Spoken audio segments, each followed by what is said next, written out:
দুদিনে মাত্র 1.5 কিলোমিটারের মধ্যে চারটি বাংকারের হদিশ পেয়েছে বিএসএফ। ওপর থেকে দেখে মনে হবে সাদামাটা একটা ঘর, টিন দিয়ে ঘেরা। সেই ঘরের মেঝের নিচেই এই বাংকার। কারা এই বাংকার বানিয়েছিল, কি উদ্দেশ্য ছিল, কতদিন ধরে বানানো হয়েছিল, ইতিমধ্যেই কিন্তু এই প্রশ্ন উঠতে শুরু করে দিয়েছে। মহাদেব রয়েছেন আমাদের সঙ্গে, আমাদের সহকর্মী। যাব মহাদেবের কাছে। মহাদেব, মাত্র 1.5 কিলোমিটারের মধ্যে চারটে বাংকার তৈরি হয়ে গেল। এখনো পর্যন্ত কি জানা গেছে, কি উদ্দেশ্যে তৈরি করা হয়েছিল, কারা তৈরি করেছিল, কবে থেকে কাজ শুরু হয়েছিল? দেখো, উদ্দেশ্য এখনো পুরোপুরি জানা যায়নি, তবে প্রাথমিকভাবে যেটা জানা যাচ্ছে যে এখান থেকে এই যে বাংকার, আরেকটি বাংকার যেটা পাওয়া গেছে সন্ধান, দেখো এই দেখো কংক্রিটের ঢালাই করা রয়েছে এবং কংক্রিট ঢালাই করা রয়েছে, তার একটি গেট করা রয়েছে। সেই গেট দিয়ে কিন্তু এখানে আবার গেটটার উপরে এই যে একটা প্লাস্টিক দেখতে পাচ্ছ, এই যে প্লাস্টিক, এই প্লাস্টিক দিয়ে ঢাকা ছিল, মানে যাতে কেউ মানুষ বুঝতে না পারে। ঠিক একটি ফাঁকা, দেখো এই একটা বাগান, আর সেই বাগানের এখানে একটা কংক্রিট ঢালাই করা এবং সেখানে একটা বাংকার তৈরি করা রয়েছে কংক্রিটের, এবং তার একটা লোহার ঢাকা রয়েছে। আমি একটু তোলার চেষ্টা করি বাংকারটা। দেখো তুষার দেখাবে বাংকারের মধ্যে কত বড় বাংকার, যেখানে বেশ কিছুজন মানুষ থাকতে পারেন বা এখানে বেশ কিছু মালপত্র রাখা যেতে পারে। অর্থাৎ কী ধরনের মাল রাখা যেতে পারে সেটা বুঝতেই পারছো, সীমান্তবর্তী এলাকা। এখানের মানুষ এ বিষয়ে কোনো মুখ খুলতে চাইছেন না, কারণ আইনি জটিলতা বা কোনো সমস্যা হতে পারে। কিন্তু এখান থেকে উদ্ধার হয়েছে নিষিদ্ধ কাপ সিরাপ, যেগুলি মনে করা হচ্ছে যে বাংলাদেশ, এইখান থেকে বাংলাদেশ পাচার করা হতে পারে। এবং সেখান থেকে সীমান্তে যেহেতু এখন নজরদারি জোরদার করা হয়েছে, তাই এই বাংকারের মধ্যেই সেই মালগুলিকে জমায়েত করা হয়েছিল। আমি একটু দেখাতে বলবো তুষারকে, তুষার একটু দেখাবার চেষ্টা করবে। দেখো এখান থেকে সুধীর রঞ্জন কলেজ দেখা যাচ্ছে, সুধীর রঞ্জন মহাবিদ্যালয়, অর্থাৎ মাত্র 30 মিটারও নয়। আর এই 30 মিটারের মধ্যেই কিন্তু এটা লক্ষ্য করা যাচ্ছে এখানে এই যে এই আরেকটি বাংকার। এইভাবে একটার পর একটা বাংকার কিন্তু যথারীতি বিএসএফের আধিকারিকরা তারা কিন্তু খুঁজে পেয়েছে। আমি একটু দেখাবার চেষ্টা করব আরেকটি বাংকার, তোমাকে আরেকটি দেখাবার চেষ্টা করব আরেকটি বাংকার। দেখো টিনের ঘর করা রয়েছে, সেই টিনের ঘরের মধ্যেও বাংকার রয়েছে। অর্থাৎ একাধিক বাংকারে কিন্তু সন্ধান পাওয়া গেছে। গতকালকে বিএসএফের পক্ষ থেকে যখন 3টি বাংকার পেয়েছিল, আর সকালে কিন্তু আবারও আরেকটি বাংকার পাওয়া গেছে। আমি দেখাবো এই ধরনের মাঠের মধ্যে টিনের ঘর রয়েছে, আর সেই টিনের ঘরে দেখো বাংকার তৈরি করা রয়েছে। একাধিক জায়গায় এইভাবে কিন্তু বাংকার উদ্ধার হয়েছে এবং সেখানে তোমাকে দেখানোর চেষ্টা করব যে দেখো বৈদ্যুতিক তার, একটি কলা বাগান, আর এই কলা বাগানের মধ্যেই আমরা দেখেছিলাম শুভজিৎ সেই কলা বাগানের কথা, যেখানে বস্তা বস্তা আটার প্যাকেট পাওয়া গেছিল, রেশনের মাল সামগ্রী পাওয়া গেছিল। আর এই দেখো সেই টিনের ঘর, যে ঘর তৈরি করা হয়েছে বাংকারের পরই, এবং সেই ঘরে কিন্তু নিচেই বাংকার রয়েছে। তুষার দেখানোর চেষ্টা করছি সেই বাংকারের ছবি।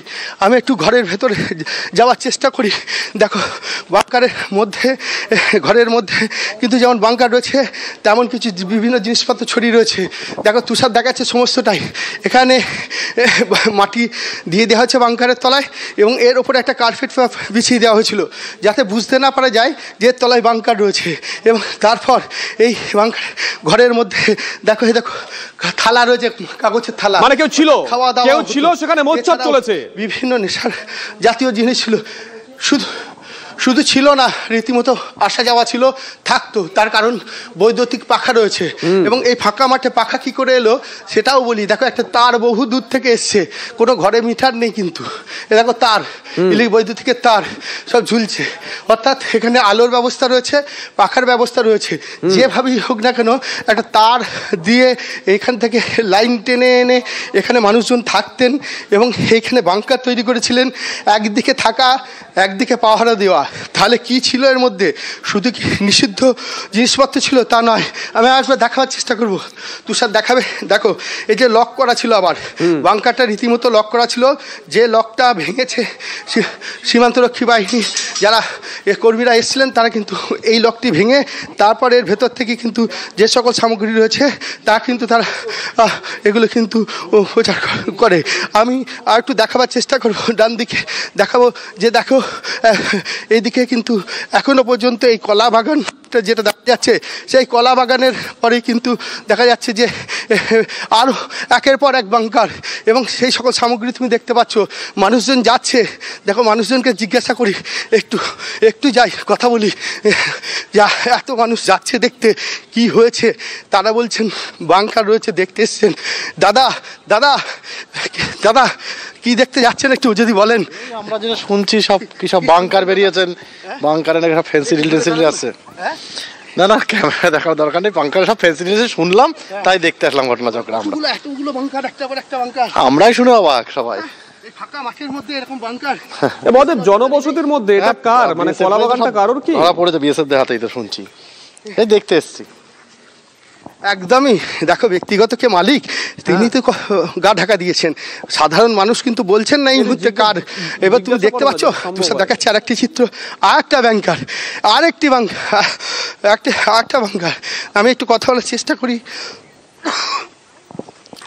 দেখতে পাচ্ছ কি বড় বড় বাংকার, এইভাবে একটা পর একটা কিন্তু বাংকার তৈরি করা রয়েছে মাঠের মধ্যে। আমি একটু কথা বলি এদিকে, যে দাদা কি দেখছেন? যেটা শুনছি আমি সেটাই দেখতে পাচ্ছি, ঠিক আছে। আমি এ বিষয়ে আর কোনো কিছু মানে জমিটা কার? 3টে বাংকারের হদিশ পাওয়া গেছে এখনো মুহূর্তে, তো এর বিষয়ে এই জমিটা কার সেটা আমি বলতে পারবো না। এই জমিটা এখনো মালিকও বলতে পারবো না, সে এখনো কোনো কিছু তদন্ত চলছে, সে পরিপ্রেক্ষিতে প্রশাসন ব্যবস্থা নেবে। একদমই প্রশাসন ব্যবস্থা নেবে, সেই দিকে তাকিয়ে রয়েছেন মানুষ। কিন্তু এই যে এত বড় একটা বাংকার তৈরি হয়ে গেছে, যেখানে এত মাটি খনন করা হয়েছে এবং একটা পর একটা, এখনো পর্যন্ত বিএসএফের আধিকারিকরা বলতে পারছেন না যে এলাকায় আর কটা বাংকার আছে, কারণ গতকালকে 3টে পাওয়া গেছিল, আজকে প্রশাসনের পক্ষ থেকে কিন্তু আবার একটা বাংকার ধরা রয়েছে। অর্থাৎ এই সীমান্ত এলাকায়, যেখান থেকে 1.5 কিলোমিটার দূরত্ব টুঙ্গি সীমান্ত, যেখান থেকে অনায়াসেই বাংলাদেশ চলে যাওয়া যায়, একাধিক জায়গায় সীমান্তের কিন্তু তার কাটা নেই। আর সেই তার কাটা না থাকার কারণে এই যে ঘন কুয়াশা আর প্রাকৃতিক বিপর্যয়, সেই সময় সুযোগ নিয়ে পাচারকারীরা এই সকল সামগ্রী পাচার করেন বা ওই দেশ থেকে এ দেশে নিয়ে আসেন। এই এনে এখানে এই সকল বাংকারের দেখো, অনেকেই মানে যারা শাসক দল তারা বিভিন্ন সময় বিএসএফ এর ভূমিকা নিয়ে প্রশ্ন তোলে যে কাঁটাতার পেরিয়ে কিভাবে এদেশে চলে আসতে পারে ওপার থেকে মানুষ। ঠিক একই রকম ভাবে রাজ্যের প্রত্যেকটা কোণা, সেখানে তো রাজ্যের একটা ইন্টেলিজেন্স থাকার কথা, তাদের কাছে ইনপুট থাকার কথা, সেটা কোথায়? সেই প্রশ্নও কিন্তু একটা মহল থেকে উঠতে শুরু করে দিয়েছে। অবসরপ্রাপ্ত সেনা কর্তারা তারা কি বলেছেন শোনাই। বর্ডার এরিয়াতে পাওয়া গেলে মানে অনেক কিছুর জন্যই ওটা ইউজ হতে পারে। আজকে খালি ফেন্সিডিলের বোতল পাওয়া গেছে, কালকে ওখানে লোক স্টেজিং এরিয়ার মতন সারাদিন লুকিয়ে থাকতে পারে, তারপরে রাতে আবার স্মাগল হতে পারে। এর মধ্যে হাতিয়ার অ্যামুনিশনও রাখা যেতে পারে, যা আমি বুঝতে পারছি দেখে। কিন্তু আমার ইয়েটা একটু অস্তম্ভিত হলাম, এখানে বাংকারের মধ্যে লাইটটা কোথা থেকে এলো? লাইট আনা মানে জেনারেটর কিংবা কোনো ইলেকট্রিক্যাল কানেকশন কোথাও থেকে তো এরা পেয়েছে, তার পাখাও আছে আপনারা বলছেন, তো এটাতে নিশ্চয়ই লোক থাকবার জন্যও ব্যবস্থা করা হয়েছে। এটাকে বলি আমরা স্টেজিং এরিয়া, মাটির নিচে বসে স্টেজিং এরিয়া, আর অক্সিজেনের সাপ্লাই উপর থেকে পাইপ দিয়ে একটা ঢুকিয়ে দিয়েছে, সেটা হতে পারে। এটা একটা ইঙ্গিত করছে কি ওরা কিভাবে এত বছর ধরে, এটা তো আজ পাওয়া গেছে, কিন্তু এত বছর ধরে তার মানে কত যে বাংলাদেশের লোকেরা অনুপ্রবেশ করেছে ভারতের মধ্যে, এই বাংকার লুকিয়ে তারপরে এখান থেকে ভারতে অনুপ্রবেশ করেছে। তো এটা একটা খুব চিন্তার বিষয় এবং এরপরে ভারতকে আরো বেশি সক্রিয় হতে হবে ইন্টেলিজেন্স এজেন্সিতে। পশ্চিমবাংলাতে কোথায় কোথায় এরা সব আছে আমরা দেখছি, সারা পৃথিবীতে এখন একটা ডোনাল্ড ট্রাম্প বলেছে যারা যারা ইলিগালি ইমিগ্রেন্ট আছে তাদের আমরা সরিয়ে দেবো, ফেরত পাঠিয়ে দেবো। তো আমাদেরও সেই একটা পদক্ষেপ নিতে হবে, যারা নাকি অনুপ্রবেশ করেছে ভারতে তাদের আমাদের দেশ থেকে ওদের প্রথমে সন্ধান বের করতে হবে কোথায় কোথায় আছে, তারপরে ওদের সেই আমাদের পদক্ষেপ নিতে হবে।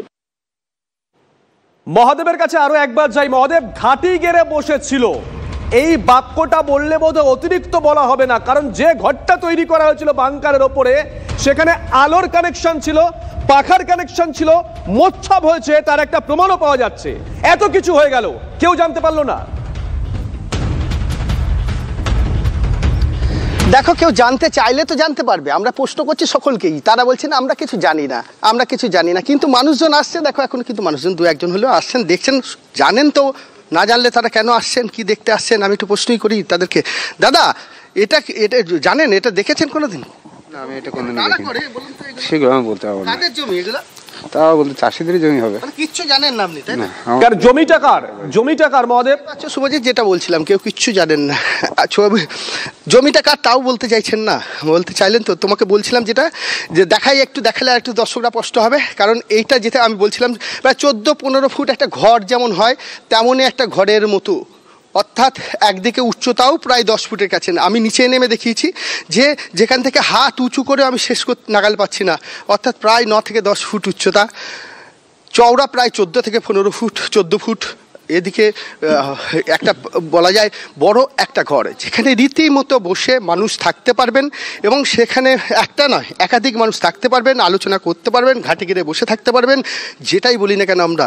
কারণ প্রশ্ন তো একাধিক উঠতে শুরু করেছে, এই বাংকারের মধ্যে কি ছিল? শুধু কি ফেন্সিডিল নিষিদ্ধ কাপ সিরাপ, নাকি না অন্য কিছু, নাকি না এর মধ্যে 26শে জানুয়ারি রয়েছে প্রজাতন্ত্র দিবস, ছিল কিনা? সঙ্গে দেখো মহাদেব, আসবো তোমার কাছে। কর্নেল দীপ্তাংশু চৌধুরী এই মুহূর্তে আমাদের সঙ্গে রয়েছেন। কর্নেল চৌধুরী, শুভজিৎ রয়েছে। কর্নেল চৌধুরী আমাদের সহকর্মী মহাদেব গ্রাউন্ড জিরোয় রয়েছে। 1.5 কিলোমিটারের মধ্যে 4-4টে বাংকার দেখা গেছে।